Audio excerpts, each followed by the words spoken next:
Bonjour Marie. Alors, qu'est-ce qui se passe, Marie? Comme je vous l'ai expliqué par téléphone, en fait, ma fille elle a des douleurs de règles de plus en plus intenses. À chaque fois qu'elle a les règles, elle doit passer 1 ou 2 jours allongés. Les médicaments comme le Spasfon ou le Doliprane sont complètement inefficaces et je ne sais plus quoi faire. Donc, Marie, tu peux expliquer ce qui t'arrive? J'ai des très fortes douleurs en bas du ventre, ça me tord, j'ai l'impression que tout se vrille dans mon ventre.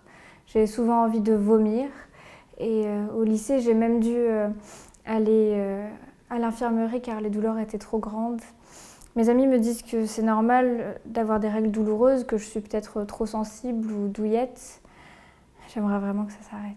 En fait, j'ai regardé sur Internet, j'ai trouvé une maladie, ça s'appelle l'endométriose et j'ai regardé un peu, j'ai fait des recherches et puis ça fait un peu peur. Donc je suis venue pour voir si ça pourrait être ça. Oui. Alors, il est certain que les symptômes évoqués ressemblent ou peuvent ressembler à l'endométriose. Donc l'endométriose, ça correspond à une localisation de l'endomètre, qui est normalement la muqueuse qui tapisse l'intérieur de l'utérus, qui va se retrouver en dehors de l'utérus, et forcément en rapport avec l'imprégnation hormonale de cette muqueuse, il va y avoir des saignements qui se produisent lors des règles, qui vont se produire à l'intérieur du ventre, qui déclenchent des douleurs importantes. Donc il est quand même important de mettre en place un traitement hormonal pour essayer de faire en sorte qu'on puisse stabiliser tout ça et surtout calmer les douleurs, ce qui est un élément très important. Je voulais savoir comment être sûr qu'il s'agit bien de l'endométriose, parce que ça ne serait pas bien d'avoir un diagnostic précis dès maintenant pour ne pas aggraver, pour que ça ne s'aggrave pas par la suite. Alors l'évolution, elle est imprévisible, donc on n'a pas besoin de faire des examens pour affirmer le diagnostic, on a plus besoin de mettre en place un traitement hormonal qui va permettre de pouvoir stabiliser la maladie. Alors en fonction de l'interrogatoire, on va orienter effectivement et s'orienter vers la pathologie. Les douleurs par rapport à vos règles, comment elles se déroulent ces douleurs par rapport au début ou tout au long des règles? Elle commence la veille de mes règles et pendant 2-3 jours j'ai des douleurs atroces, mais ça dure toute la période des règles. Sur une échelle de 0 à 10, 0 c'est pas de douleur, 10 c'est la douleur la plus intense, vous situez le niveau de douleur sur quelle place, à quel chiffre? Bien 8, oui, facilement 8. 8, oui. Est-ce qu'il y a d'autres signes associés? J'ai le ventre gonflé, voire tendu quand j'ai mes règles. J'ai des nausées et la diarrhée, mais j'ai toujours eu des intestins fragiles, même en dehors de mes règles. Est-ce qu'il y a des médicaments qui vous soulagent?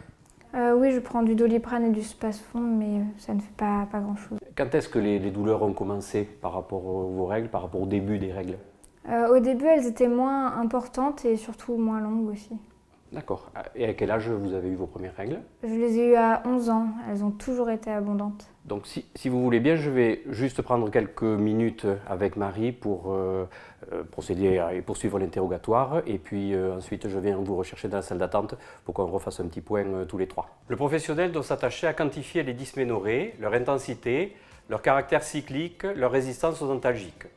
Il doit rechercher la présence de symptômes associés, des douleurs pelviennes, des troubles urinaires et surtout digestifs à prédominance cataméniale, mais aussi à d'autres moments du cycle. Il recherchera également le retentissement en termes d'absentéisme scolaire. L'intérêt de l'examen clinique est limité chez l'adolescente par l'impossibilité de réaliser un examen pelvien le plus souvent.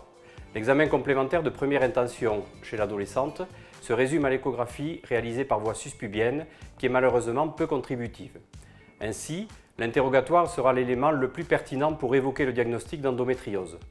Un temps sera réalisé sans la présence du parent pour respecter le secret médical, mais aussi pour essayer d'identifier l'existence de violences sexuelles. Cet interrogatoire permettra de débuter la prise en charge thérapeutique par la prescription d'une contraception œstroprogestative ou microprogestative, en respectant les contre-indications ainsi que les éventuels effets secondaires possibles. Un traitement des épisodes douloureux sous forme d'anti-inflammatoires non stéroïdiens sera également prescrit. Un suivi régulier dans les semaines suivant la mise en route du traitement sera proposé afin de s'assurer de son efficacité et de sa tolérance, mais aussi de sceller l'alliance thérapeutique. En cas d'échec, l'examen de référence à proposer sera l'IRM pelvienne, recherchant des signes plus spécifiques de l'endométriose chez l'adolescente. La prise en charge thérapeutique sera alors pluridisciplinaire, avec recours aux spécialistes. Le médecin généraliste pourra néanmoins coordonner le parcours de soins de la jeune femme et participer aux réunions de concertation pluridisciplinaires. Au total, attention à ne pas banaliser les dysménorrhées chez l'adolescente. Elles peuvent révéler une endométriose, pathologie chronique prévalente. Il appartient aux professionnels de santé, en particulier dans le cadre du premier recours, de repérer ces signes évocateurs afin d'en permettre un diagnostic précoce et une prise en charge adaptée en s'appuyant sur les recommandations rédigées en 2017 par le CNGOF et la Haute Autorité de Santé.